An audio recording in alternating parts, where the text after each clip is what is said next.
Sejarah Indonesia mencatat bahwa Mei 1998 menghadirkan rangkaian cerita panjang yang mengakhiri kekuasaan Presiden Soeharto. Soeharto mengundurkan diri di tengah krisis politik dan ekonomi. Soeharto menyatakan berhenti dari jabatannya di Istana Jakarta. Kemudian Ketua Mahkamah Agung mengambil sumpah B.J. Habibie sebagai Presiden Republik Indonesia ketiga setelah Soeharto menyatakan berhenti dari jabatannya.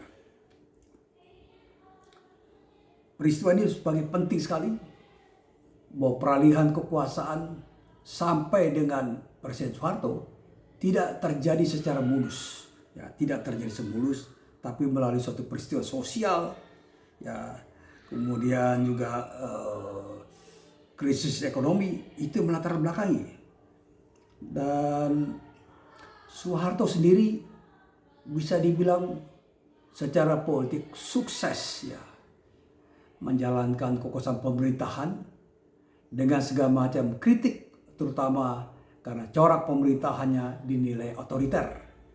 Soeharto berhasil mengkonsolidasikan kekuasaan politik setelah dilantik menjadi Presiden Republik Indonesia kedua pada tahun 1967. Soeharto berhasil melakukan kooptasi terhadap organisasi sosial politik.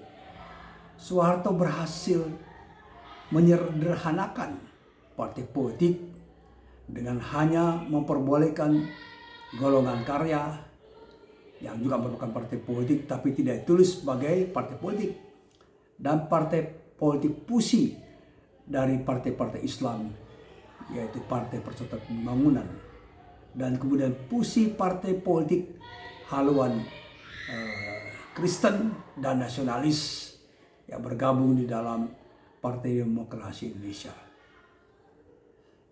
Secara prosedural demokratis, ya, secara demokrasi prosedural, pemerintahan Soeharto menjalankan pemerintahan dari pemilu ke pemilu. Tetapi setiap dimulai pemilu, sudah bisa dipastikan, sudah bisa diprediksi bahwa Golkar akan memenangi pemilu. Tinggal selisihnya berapa. Berapa kurang berapa bertambah suara Golkar. Demikian juga Presiden. Dari pemilu ke pemilu, sejak pemilu tahun 1991 sampai pemilu terakhir tahun 1997, sudah bisa dipastikan yang akan menjadi presiden adalah Soeharto kembali. Publik, para pengamat hanya berspekulasi siapa yang akan menjadi wakil presiden. Ya, siapa yang akan menjadi wakil presiden mendampingi Soeharto.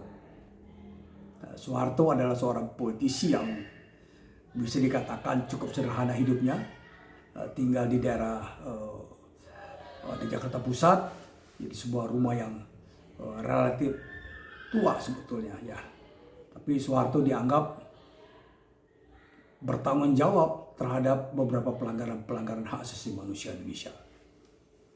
Sekali lagi, peralihan kekuasaan Soeharto pada B.J. Habibie sebagai presiden ketiga juga dalam suasana yang tidak dalam keadaan baik-baik saja, tapi melalui proses gejala sosial, gejala ekonomi, dan gejala politik.